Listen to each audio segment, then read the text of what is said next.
a gente vai discutir um pouco sobre uma tecnologia de tratamento de esgotos que talvez não seja de muito conhecimento aí daquelas pessoas que não estão diretamente ligadas à área de tratamento de esgotos, mas que certamente já vem ganhando bastante espaço no Brasil e no mundo, que é a tecnologia de lodo granular aeróbio.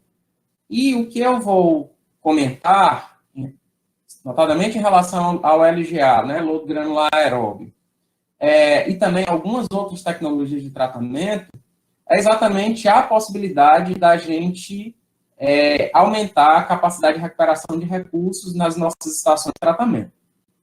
Portanto, a minha apresentação ela vai trazer um pouco do que se conhece acerca da tecnologia de lodo ativado, o que se conhece acerca da tecnologia anaeróbica em relação principalmente a algumas limitações, para que desta forma a gente consiga compreender melhor a questão da tecnologia de lodo granular aeróbico, certo? Ou seja, apesar de ser uma tecnologia que vem sendo grandemente aplicada para grandes sistemas, esses grandes sistemas também estão sendo construídos na região, né, semiárida do Brasil, que, como a Lourdinha pontuou, é uma região diferente, notadamente em relação à capacidade de pagamento também.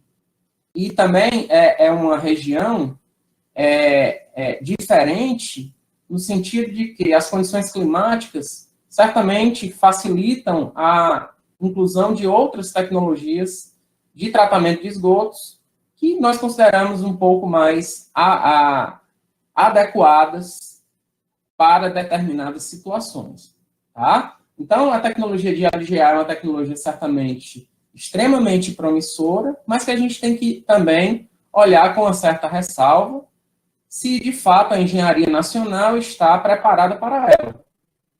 E, de repente, os nossos municípios, eles estão preparados para uma tecnologia de tratamento de esgotos de custo mais elevado, em relação a algumas tecnologias que a gente vem tradicionalmente empregando, como lagoas, como reatores UASB, como sistemas de disposição controlada no solo para algumas pequenas localidades, entre outras tecnologias de tratamento, né? Mas, de todo modo, o que eu acho que é importante no final dessa nossa discussão é a gente olhar para uma determinada tecnologia de tratamento de esgotos e ver determinados recursos que estão ali presentes e que a gente ainda não está recuperando adequadamente, né? Especialmente a gente aqui no Nordeste, a gente vem ainda recuperando de maneira muito tímida o recurso água,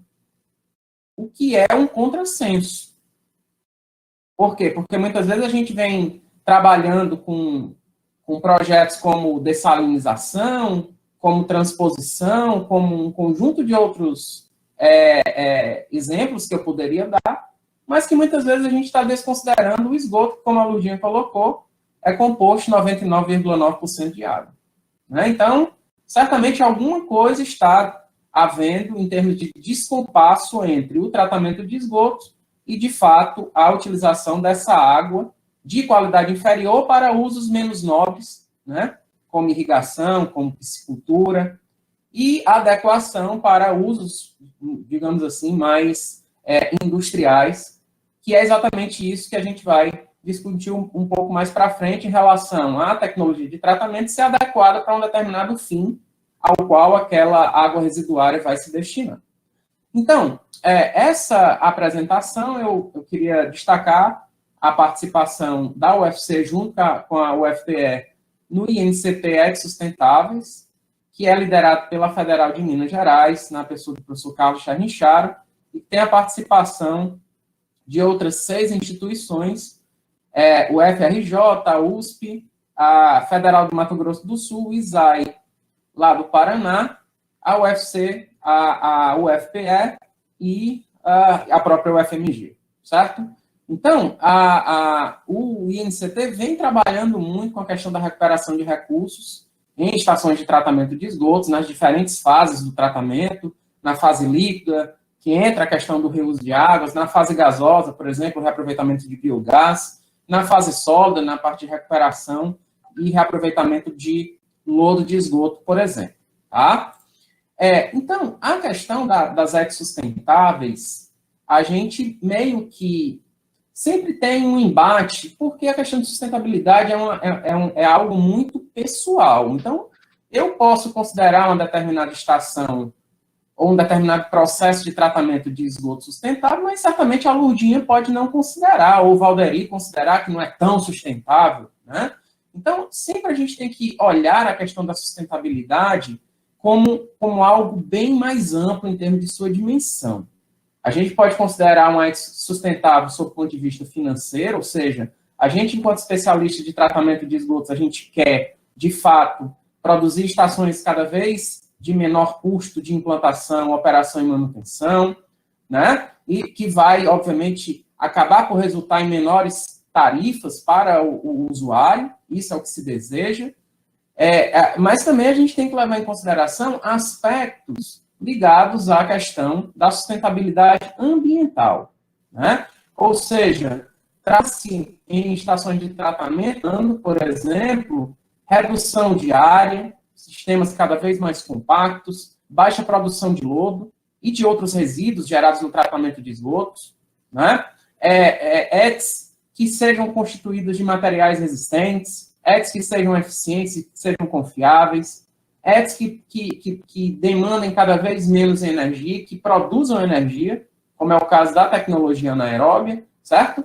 E isso tudo vai resultar em sistemas que acabam por cumprir mais fielmente a padrões pré-estabelecidos de lançamento de esgotos em corpos receptores, ou para um determinado fim, agrícola, piscícola, industrial, urbano, etc., né? E também uma estação que eu consiga, de uma certa forma, fazer com que a operação dela seja traduzida, em termos de eficiência, os valores que eu previ na etapa de projeto. Portanto, isso é um pensamento que eu acho que a gente tem que olhar criticamente, é que, de fato, as nossas estações de tratamento de esgotos estão sendo operadas conforme elas deveriam ser, porque se você tem um descaso na questão da operação, o projeto certamente não vai cobrir essa questão dessas deficiências da operação da estação de tratamento, né? Então, acho que, certamente, as companhias de saneamento têm sérios problemas de gestão. Não são todas, nós temos companhias de saneamento excelentes, mas nós temos também companhias de saneamento que têm problemas de gestão que são traduzidos em valores, por exemplo, de índices de perdas, de água na distribuição, que são traduzidos em valores de desperdícios diversos de energia, sem contabilizar, por exemplo, projetos de eficiência energética. E várias estações acabam por, muitas vezes, implantar um processo anaeróbio de tratamento e que muitas vezes não tem nenhum queimador para evitar que o metano seja jogado ali na atmosfera. E todo mundo sabe que o metano é cerca de 21 vezes, né? Talvez até mais, conforme novos dados do IPCC, mais prejudicial ao efeito estufa do que o CO2. Portanto, a gente, antes de discutir a questão do tratamento, para o setor do saneamento básico, a gente tem que, de fato, discutir aspectos de gestão. Gestão nas companhias de saneamento, gestão nos sistemas autônomos de água e esgoto, gestão nas prefeituras, de maneira que os atores que trabalham com a temática de saneamento básico se conversem, que muitas vezes a gente tem uma total desorganização no município e que, desta forma, toda a gestão acaba se comprometendo e, obviamente, a operação da estação de tratamento, quando existe, acaba sendo comprometida, a operação da rede coletora de esgoto acaba sendo comprometida e isso vai resultar em problemas lá na frente no tratamento, em problemas lá na frente na operação das estações elevatórias, em problemas lá na frente de perdas de eficiência e confiabilidade.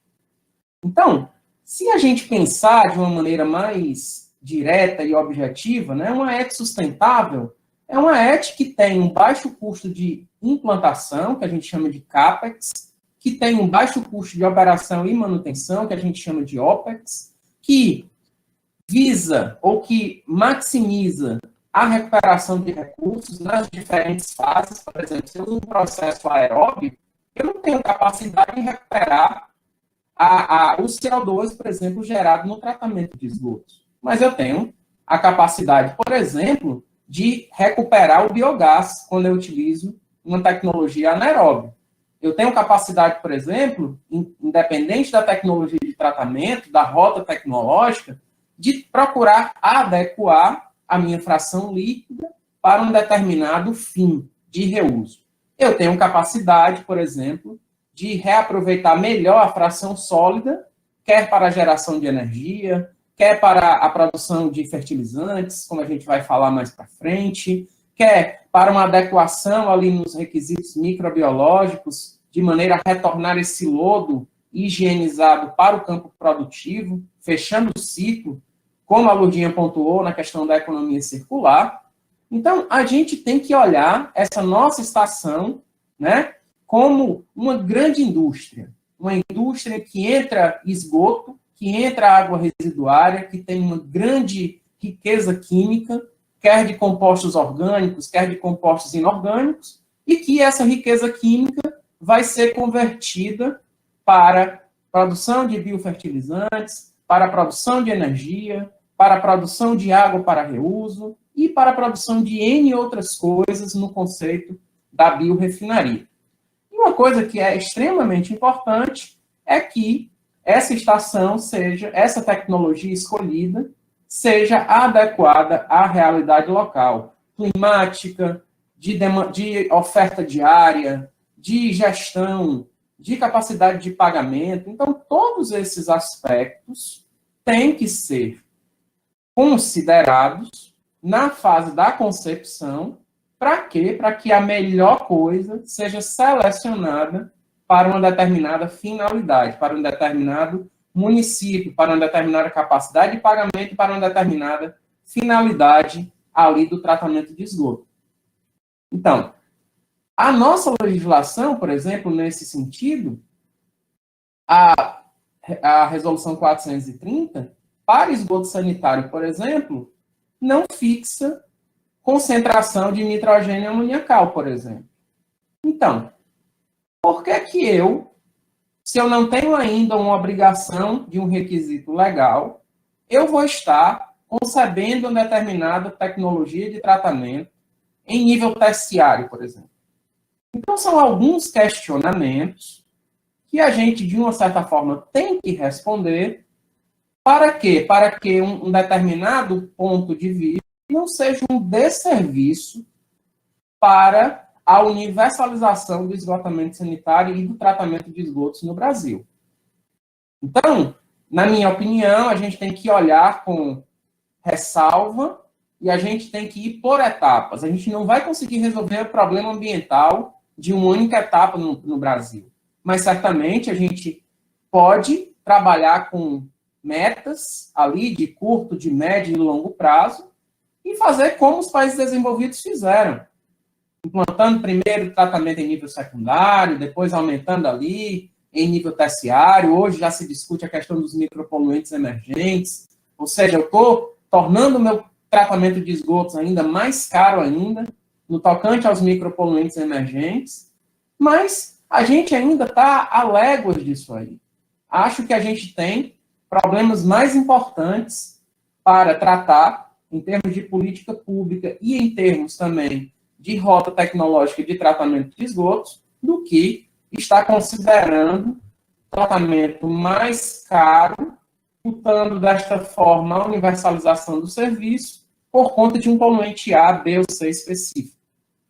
Não estou dizendo que a gente não deva investigar. O que eu estou dizendo é que a gente deve olhar com criticidade para saber se de fato aquilo ali já está sendo provado cientificamente, se de fato não existem outras coisas que não estão sendo concebidas ali naquela decisão e que são muito mais importantes, que deveriam estar presentes ali também. Né? Então, são coisas que eu trago aqui para a discussão e que deixo aí para os questionamentos. Ok? Portanto, o sistema de lodo ativado é uma tecnologia que acredito que a maior parte conheça, que eu tenho um tratamento aqui da fração líquida e tenho um tratamento da fração sólida gerada. Portanto, após o tratamento preliminar, seu projeto na modalidade convencional, em outras palavras, em baixas idades de lodo, e com o fluxo contínuo, ou seja, o que entra é igual ao que sai, inicialmente eu tenho a passagem por um decantador primário, visando reduzir uma parte dos sólidos em suspensão. Depois eu tenho aqui um tanque de geração, onde vão ocorrer as reações bioquímicas de transformação aeróbia da matéria orgânica. Essa fração sólida gerada aqui, né, essa fração microbiana, grandemente, vai ser separada aqui no decantador secundário e ao retorno de parte desse lodo, separado no decantador secundário. Desta forma, eu consigo desmembrar o tempo de detenção hidráulica da ordem de horas para com um elevado tempo de retenção celular ou idade de lodo. É desta forma que eu consigo projetar um sistema compacto e eficiente, porque quanto maior a idade de lodo, em teoria, mais eficiente é o meu processo. E aquilo que não retorna para cá é encaminhado na forma de lodo excedente, passando aqui por várias etapas do gerenciamento de lodo, que não vem ao caso aqui nessa minha apresentação fazer os devidos detalhamentos. Esse sistema de lodo ativado, ele também pode ser projetado como o fluxo embatelado sequencial, que nós chamamos de RBS, reator embatelado sequencial.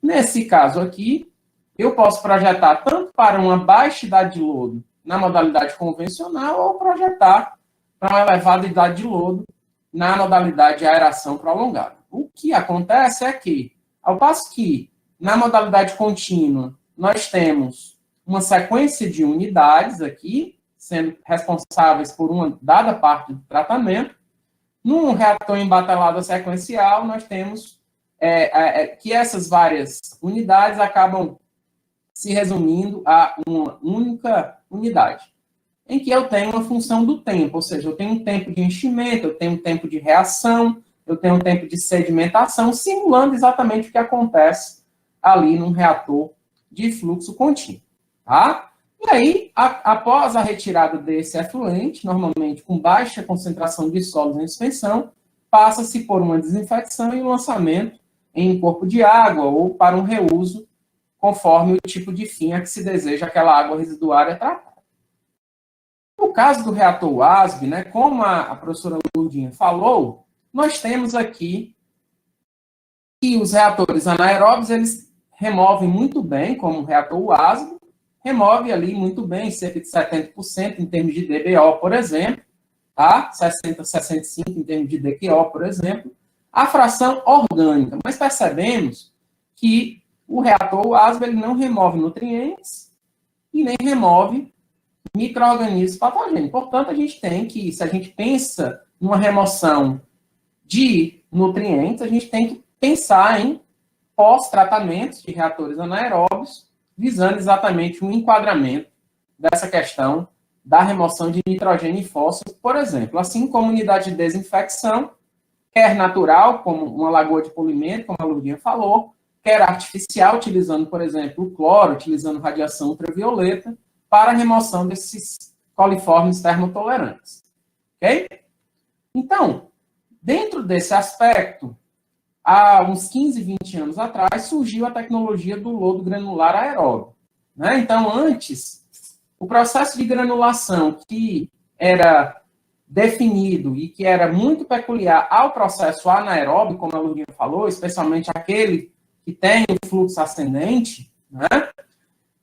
Percebeu-se que em condições aeróbias era também possível de se formar grânulos aeróbios.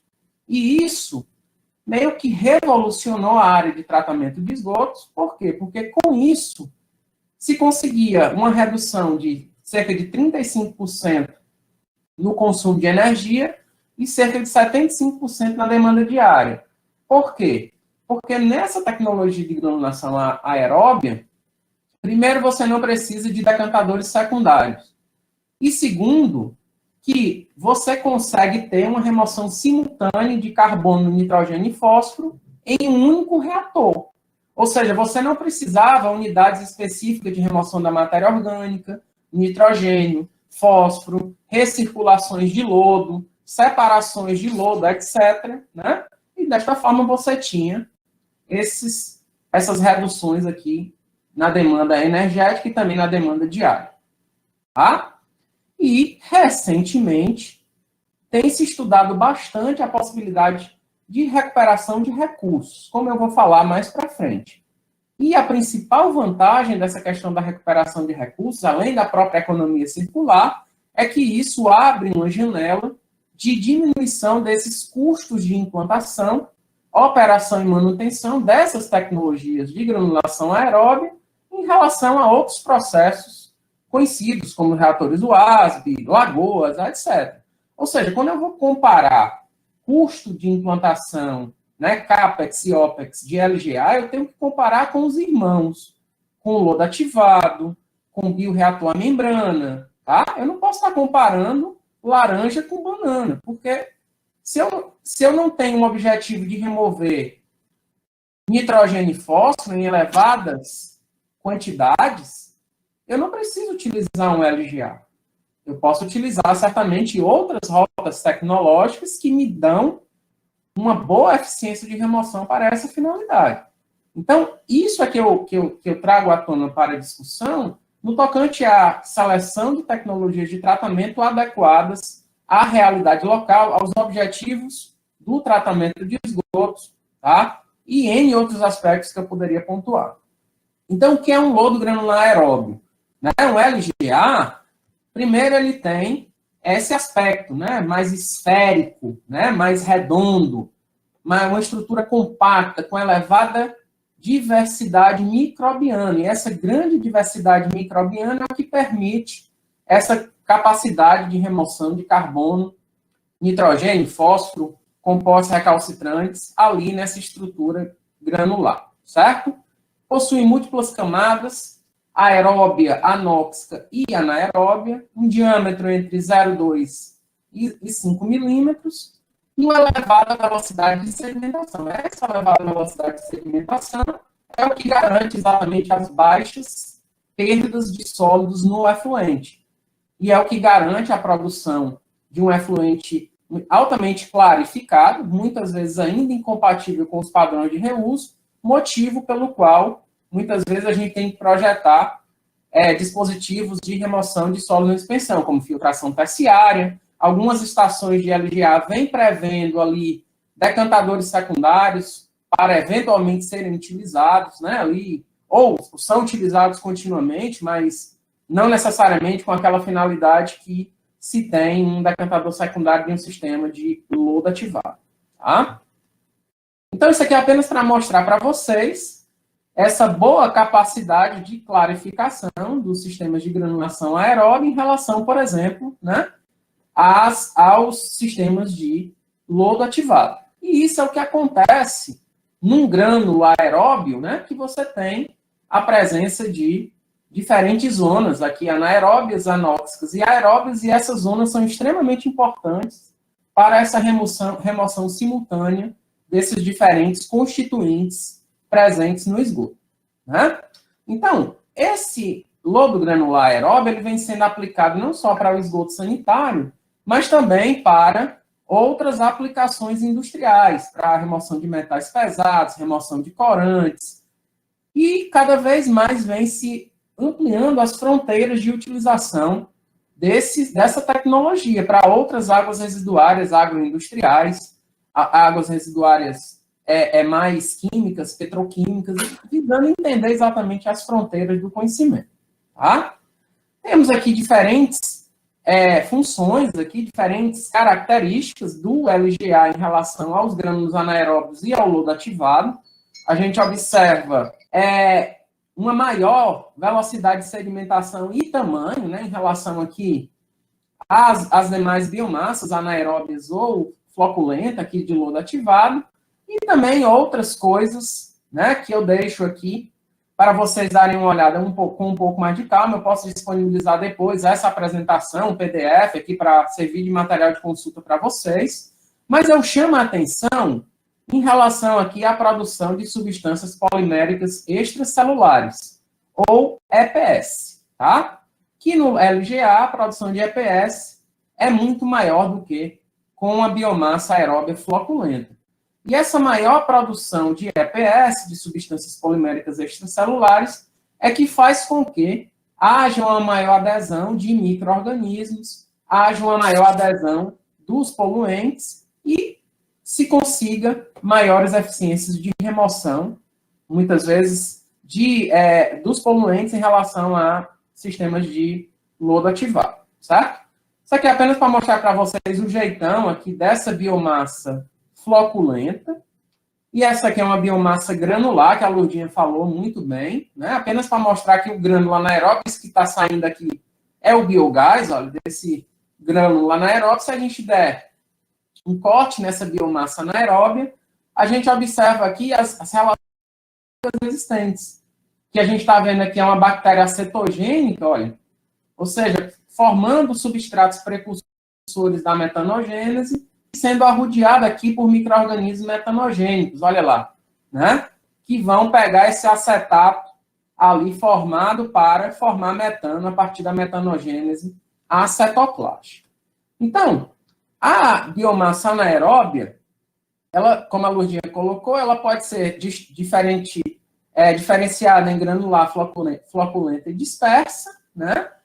E o que se difere em relação ao LGA, em relação ao lodo ativado, que eu gostaria de chamar a atenção, além da maior função catabólica, muitas vezes ali, é exatamente a baixa produção de lodo, que você tem em comparação ao lodo ativado, olha, você tem menores coeficientes de produção celular. Por que isso é importante?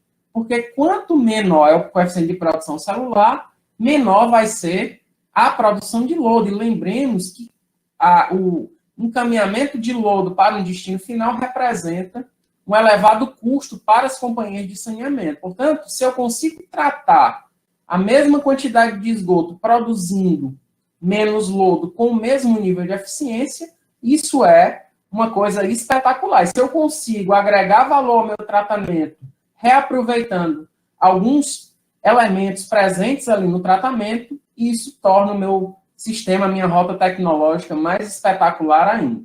Tá? Isso é decorrente da participação de um conjunto de micro-organismos, aqui heterotróficos, nitrificantes, acumuladores de fósforo, que estão ali em competição com outros micro-organismos, né? Que formam glicogênio, por exemplo, que desnitrificam. Então, a otimização do meu reator de granulação aeróbia passa pela otimização das fases de ciclo, dos tempos de ciclo, para que eu consiga remover simultaneamente esse carbono, nitrogênio e fósforo e também produzir algum composto que eu tenha interesse ali no tocante à recuperação de recursos. Tá? Esse LGA, ele é constituído de protuberâncias, que nessas protuberâncias nós temos o EPS, temos os próprios micro-organismos nas suas morfologias diversas e nos seus tipos microbianos diversos, né? Aí bactérias, protozoários, muitas vezes que estão ali formando. Tem vazios e canais que vão fazer exatamente o fluxo ali de nutrientes, né? De água para os processos microbianos diversos. Tá? Isso aqui é apenas uma foto mostrando um grânulo aeróbio, né? E um floco de lodo ativado, e a gente observa que o lodo é bem mais redondo, mais esférico, e que há uma constituição de EPS extremamente maior, e que torna o tratamento mais eficiente também por isso. Tá? Então, esse EPS, eles são constituídos de proteínas e polissacarídeos, né? Então, essa composição de proteínas e polissacarídeos vai exatamente ter um impacto no tipo de grânulo que você vai formar, na velocidade de sedimentação, na agregação microbiana, né? E muitas vezes você tem uma diferente, uma migração, uma troca, né, muitas vezes, dessas constituições, a depender ali do estágio de maturação do grânulo, assim como das características da água residuária que você está tratando e, obviamente, em função das características de operação do reator, tá? Então, a função do EPS é exatamente ajudar no processo de formação do grânulo e também no processo de adsorção de poluentes, os quais vão ser biotransformados, muitas vezes, né? E eles, além de protegerem a célula, né, ali, dos agentes tóxicos agressivos presentes ali no licor misto, tá? Existem vários parâmetros que ajudam aqui neste dimensionamento do reator de granulação aeróbia, taxa volumétrica, tempo de retenção celular ou idade de lodo, tempo de ciclo, as durações de cada uma das fases do ciclo, enfim, a própria operação do reator, se na modalidade convencional, na modalidade de volume constante. Então, tudo isso impacta nesse processo de formação e de manutenção de um bom grânulo aeróbio, né? Várias coisas também influem nesse grânulo aeróbio, né? Cátions divalentes presentes, como K, magnésio, que acabam diminuir ali a retrostática entre os colóides, entre os sólidos em suspensão, que ajudam nessa agregação microbiana, elevadas taxas de aeração, certo? Que ajudam nessa maior produção de EPS, né? Que essa maior produção de EPS ajuda na estabilidade também ali do grânulo, certo? Portanto, várias outras coisas, né, presentes ali na água residuária podem interferir no grânulo formado. Isso aqui é apenas para mostrar para vocês que o substrato impacta grandemente no tipo de grânulo formado. Isso foi um experimento realizado lá no nosso grupo, né? Esse grânulo aqui, na presença, por exemplo, de acetato, você vê grânulos maiores, né? Grânulos formados na presença de glicose, você vê um crescimento maior ali de micro-organismos heterotróficos, né? Com maior índice volumétrico de lodo, certo? E a gente avalia essa estabilidade a partir de alguns parâmetros, aqui como índice volumétrico de lodo, mas também avaliamos a eficiência a partir de uma determinada, né, de um determinado indicador, né, de carbono, por exemplo, ABQO, de nitrogênio, se a gente vai avaliar a parte de amonificação, se a gente vai avaliar a capacidade de nitrificação, se a gente vai avaliar em termos de nitrogênio total, assim como o fósforo, tá? E aí, gente, esse reator de LGA, também eu posso operar ele, tanto na modalidade convencional, quanto na modalidade, né, de alimentação e descarte simultâneos, também conhecido como de volume constante, certo? Que tem aqui diferentes características em termos de pressão de seleção, em termos de tamanho de grânulo, em termos de concentração da biomassa microbiana em cada um dos sistemas, assim como das remoções de carbono, nitrogênio e fósforo, né? Que aí a gente trabalha e consegue otimizar o teu reator, não só em termos de forma de alimentação, quanto também em relação, como eu falei, a tempo de ciclo e outras coisas, certo? Aqui apenas para mostrar para vocês as elevadas capacidades de remoção simultânea que sistemas em escala real conseguem alcançar, né? Eficiências maiores do que 90%, muitas vezes. Mas a pergunta que paira no ar é que se a gente está pensando na questão do reuso agrícola, se a gente tá pensando, por exemplo, no reuso urbano, se de fato a gente precisa produzir uma água residuária com concentrações de nitrogênio amoniacal e de fósforo tão baixas, certo? O sistema tem um conjunto de problemas que ainda precisam ser trabalhados antes realmente de uma maior disseminação da tecnologia. Tem ainda grandes problemas de perda de biomassa, né? Ou seja, muitas estações elas dormem granulares e acordam floculentas. E muitas vezes essa lavagem é decorrente de problemas operacionais, de aporte de óleos e gorduras, que fazem com que essa biomassa flote, né?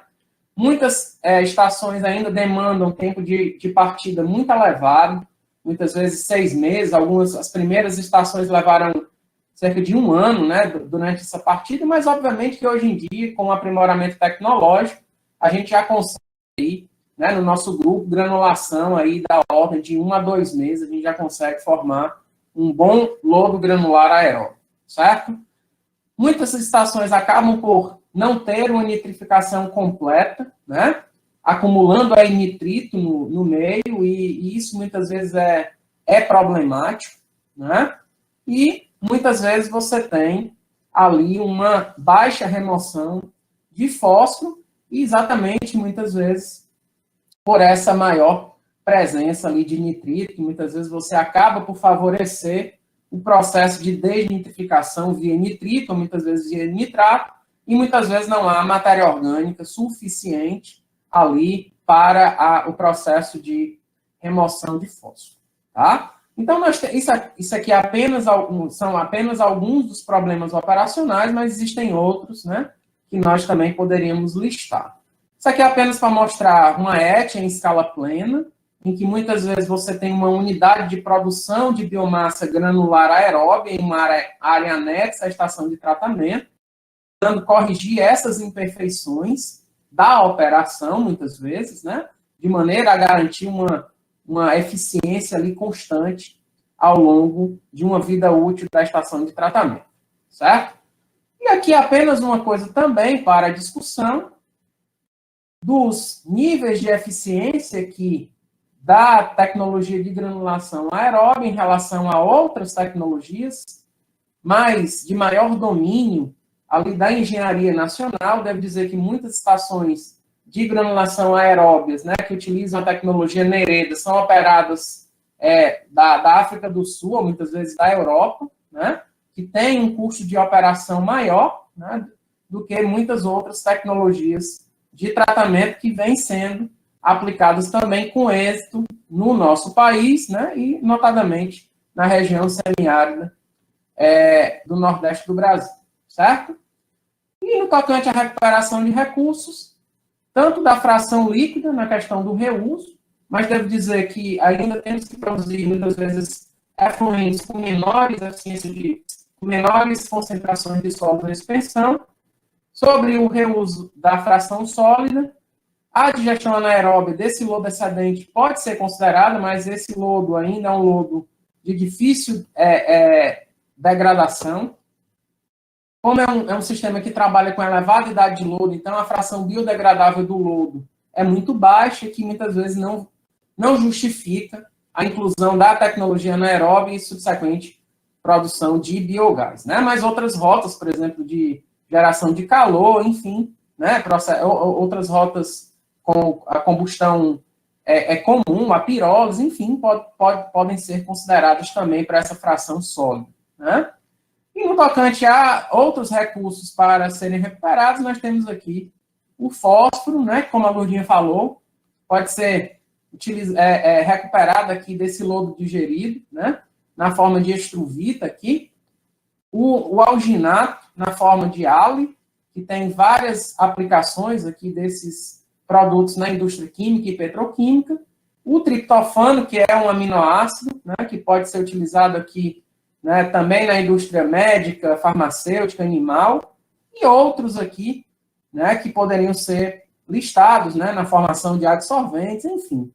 Várias outras coisas estão sendo pesquisadas no tocante a aumentar a capacidade de recuperação de recursos nas estações de tratamento com essa tecnologia de granulação aeróbica. Tá? Isso aqui é apenas para mostrar para vocês, né, de alguns produtos, como o alginato, que pode ser recuperado em sistemas de granulação aeróbia, triptofano, né, que é o aminoácido, que pode ser recuperado, a estruvita, certo? Que é exatamente esse mineral branco aqui que vocês estão vendo, advindo aqui de uma reação entre o nitrogênio amoniacal, o magnésio e o fosfato, né, que produz isso aqui, que substitui os fertilizantes tradicionalmente utilizados, né, desta forma retornando o fósforo aí para o ciclo produtivo e minimizando o problema de escassez do fósforo em 100 anos, como muita literatura vem trazendo à tona essa discussão.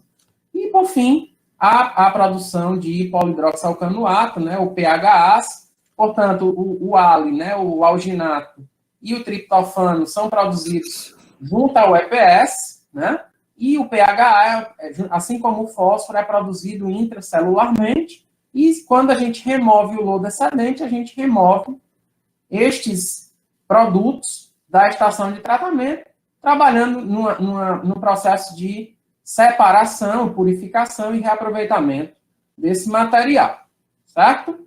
Isso aqui é apenas para mostrar de um experimento em escala que nós trabalhamos, em que tivemos para esgoto sanitário remoção de DQO e nitrogênio total acima de 90%, remoção de fósforo acima de 70%, e o lodo excedente, né, teve uma boa concentração de fósforo e triptofano, que aumenta desta forma a capacidade de recuperação de recursos.